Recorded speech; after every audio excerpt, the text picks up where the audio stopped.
आज दिनांक 26 मई 2023 को नगर पालिका बोर्ड का गठन 7वीं बार हो रहा है।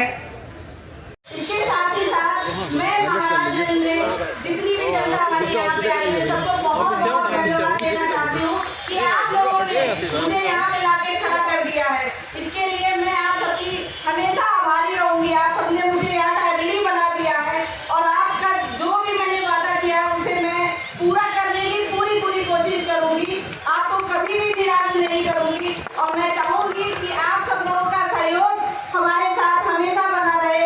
आप सब हमारे साथ मिलकर कार्य करें। कोई भी समस्या हो, किसी भी प्रकार की समस्या हो, आप मेरे पास खुद मिले और चाहे वो महिला हो या पुरुष हो, बहनें हो या भाई हो, सभी लोग आके अपनी समस्या को मुझे बता सकते हैं। मैं पूरी कोशिश करूंगी कि आप सबकी समस्याओं को पूरा कर सकूं और इसी के साथ साथ आप सबों को मैं इतनी देर तक आप यहाँ पे रुके हुए हैं, बैठ के हम सबकी बातें सुन रहे हैं, इस सब के लिए बहुत बहुत धन्यवाद। यहाँ पे मैं थोड़ा भूल गई तो हमारे जो यहाँ पे सम्मानित सभी लोग हैं, सादर प्रणाम उनको करती हूँ। जो हमारे परिवार के सभी लोग हैं उनको भी मैं बहुत बहुत धन्यवाद और प्रणाम करती हूँ। साथ ही जो हमारे नवनिर्वाचित सभासद भाई हैं, बहनें हैं, माताएं हैं, उन सबको भी मैं बहुत बहुत बधाई के साथ साथ में बहुत बहुत धन्यवाद देना चाहती हूँ और उनसे भी ये उम्मीद करती हूँ, सहयोग की उम्मीद करना चाहती हूँ कि वो सब भी हमारे साथ में कंधे से कंधा मिलाकर जो हमारा नगर पालिका है उसके विकास में अपना पूर्ण योगदान दें। धन्यवाद। ये नगर पालिका परिषद महाराजगंज का शपथ ग्रहण समारोह था जो है, जिसमें माननीय अध्यक्ष जी को और सभी सम्मानित सदस्यगण को शपथ दिलाया गया है। ये कार्यक्रम नियत था और नई कार्यकारिणी का आज गठन कर दिया गया है और इनको सबको बता दिया गया है कि आप लोग जो है नगर पालिका परिषद महाराजगंज के विकास के लिए, साफ़ सफाई के लिए और अच्छाई के लिए आप प्रयास करेंगे।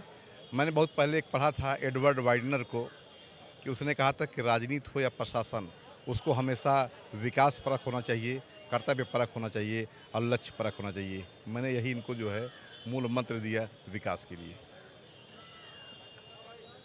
हमारी पत्नी को शपथ दिलाया आदरणीय एसडीएम साहब और जो इस विभाग के मालिक हैं आदरणीय ईओ साहब। एक बात कह करके आपके बीच से हटना चाहता हूं कि आज हम लोग कोई नेता नहीं है, कुर्ता पैजामा पहनने वाले कोई नेता नहीं है।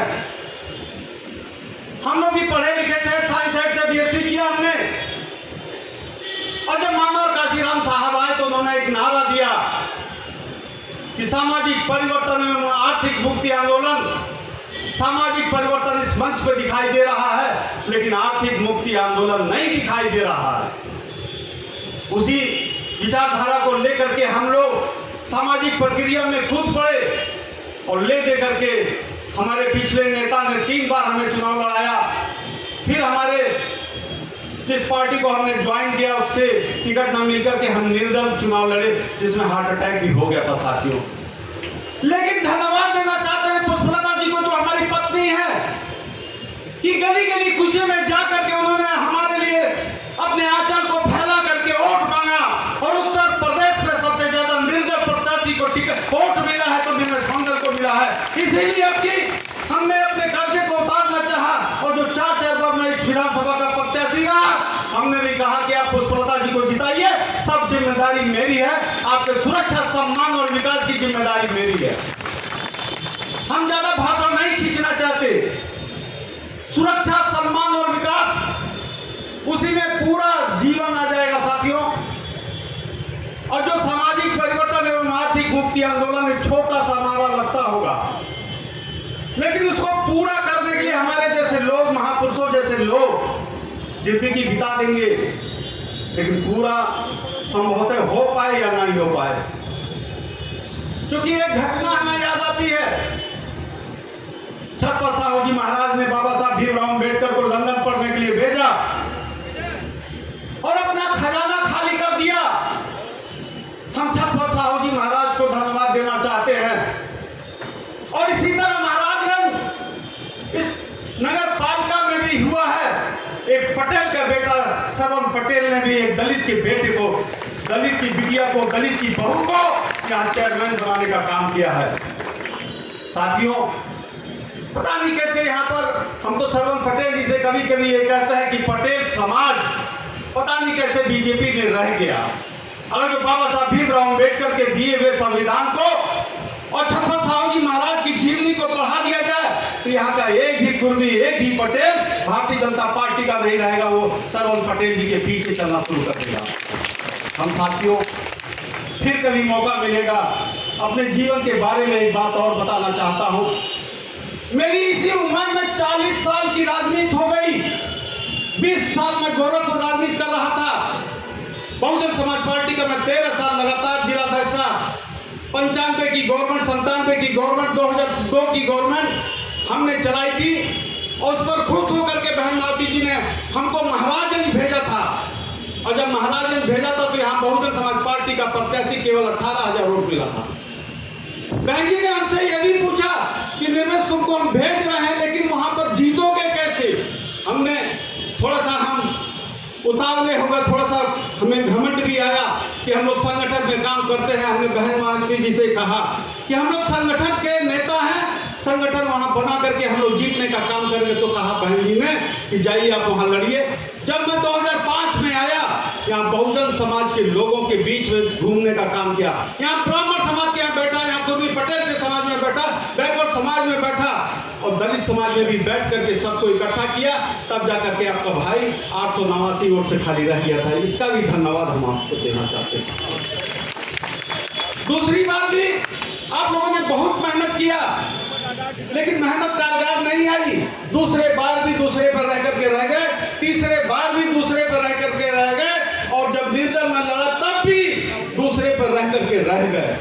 साथियों, ये चेयरमैन मेरा एम नहीं है, हम इसको क्लियर कर दे रहे हैं। चेयरमैन ये एम नहीं है मेरा एम है बाबा साहब भीमराव अम्बेडकर ने जो ऐसे उंगली दिखा करके किया है कि जा करके उस संसद पर कब्जा करो, उस विधानसभा पर कब्जा करो, तब जा करके तुम अपने समाज के लिए यहाँ पे नियम बना पाओगे और सुरक्षा दे पाओगे।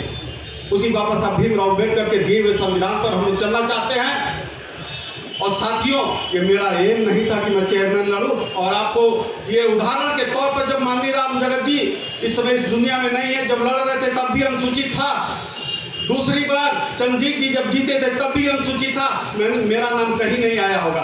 और मैं ये वादा करता था कि अगर जो अब की भी पुरुष अनुसूचित रहता तब भी मैं चुनाव नहीं लड़ता। मेरा एम विधानसभा में जाने का था। जब अनुसूचित महिला लिख करके ब्रैकेट में आया तो महाराजगंज जनपद के लोग, सदर विधानसभा के क्या पूरे जनपद के लोगों ने कहा कि अब माननीय अखिलेश यादव जी से मिलिए। हमने कहा कि भाइयों, अखिलेश यादव जी का फोन आया था, मेरी हैसियत नहीं है उनके पास जाने की। लेकिन जब अखिलेश यादव जी ने, माननीय अखिलेश यादव जो राष्ट्रीय अध्यक्ष है समाजवादी पार्टी के, जब उन्होंने फोन किया, कहा कि निर्मल जी आपकी पत्नी को वहां चुनाव लड़ाना है। हमने कहा कि माननीय, हम चुनाव नहीं लड़ा पाएंगे।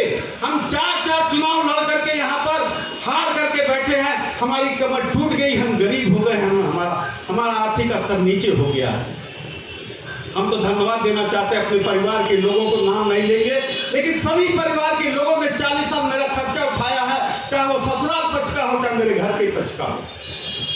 साथियों, इसलिए ये बताने की कोशिश कर रहा हूं कि आप भी अपने नेता के बारे में जानिए कि कैसा है। जब 5वीं बार मैं यहाँ सरकार चला रहा था, हारा हुआ नेता था। एक सवाल आपके बीच में छोड़ करके जाना चाहता हूँ। एक ही हफ्ते में बहन मावती जी से हमारी मुलाकात हुई और वो भी 2:30 बजे। उन्होंने कहा कि निर्मल तुम्हें कोई काम कराना है। तो मुझे मालूम था कि महाराजगंज जनपद में इंटर के बाद साइंस की पढ़ाई नहीं होती है। सबसे पहले मैंने डिग्री कॉलेज लिखा, ITI लिखा और पॉलिटेक्निक लिखा। तीनों कॉलेज एक हफ्ते में पास होकर के चला गया। खाली बहन मावती जी के हाथ में हमने दिया तो कोई मेहनत नहीं किया। हम यहाँ के जीते हुए लोगों से ये पूछना चाहते हैं, चाहे कहीं किसी पार्टी का वो सांसद हो चाहे विधायक हो, कि मैं जब जीत करके ये कर सकता हूँ, अरे हार करके ये जब कर सकता हूँ, तो आप तो जीते हुए नेता हैं, मंत्री हैं सेंट्रल में। एक जूनियर हाई स्कूल बता दो, एक प्राइमरी स्कूल बता दो, एक इंटर हाई स्कूल बता दो कि आपने खुलवाया हो कहीं।